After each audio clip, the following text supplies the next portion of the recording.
Gihangyo sa Diocese of Morbel local communities o civic organization sa probinsya sa South Cotabato nga subling tun-an sa korte ang gihatag nga Financial or Technical Assistance Agreement o FTEA sa Sagittarius Mines Incorporated alang sa 10,000 hectares nga copper gold project sa kumpanya sa Tampakan. Matod ni Attorney Ryan Rousset, Senior Legal Fellow sa Legal Rights and Natural Resources Center, gihatag ang FTEA nga walay proper consultation sa mga apektadong komunidad.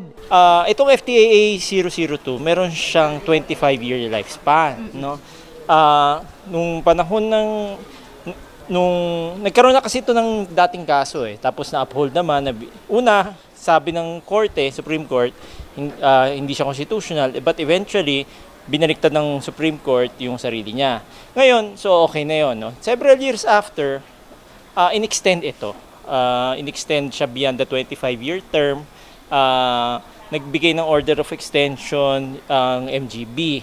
Ngayon, ang sinasabi natin ay walang kapangyarihan ang Mines and Geosciences Bureau na i-extend, na palampasin doon sa 25-year term yung buhay ng FTAA.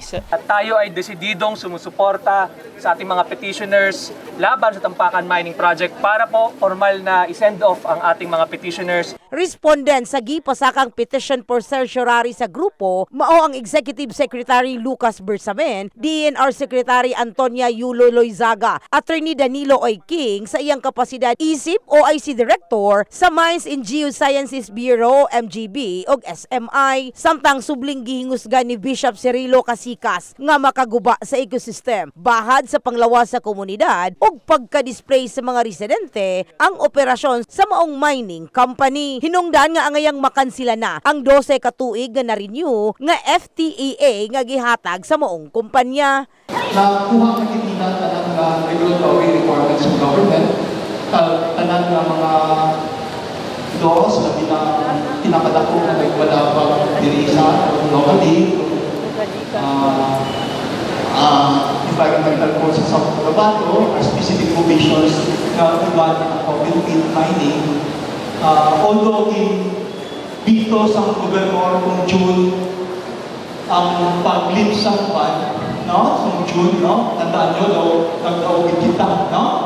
Pero around August, may decision ng Court of Appeals na gilimit niya lang ang ban sa open pit mining sa small scale.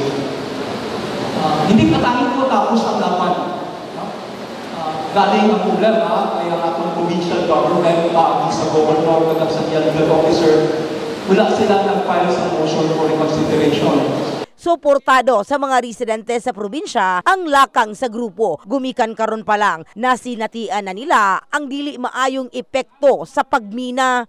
Siyempre siguro sa karon daw hindi pa man kami affected gid kaayo, pero ginapananaw namon sa mga henerasyon nga sa mga kabataan namon sa ulihing apektado gid sa subong nga daan no gamatamat na gid nga apektado na kami tungod kay ang mga nagakatabo sa amon nga lugar gani dira sa puro kaugnayan, nagakalabanan subong nagabaha na gani sa may tulay dira sa Mananuma.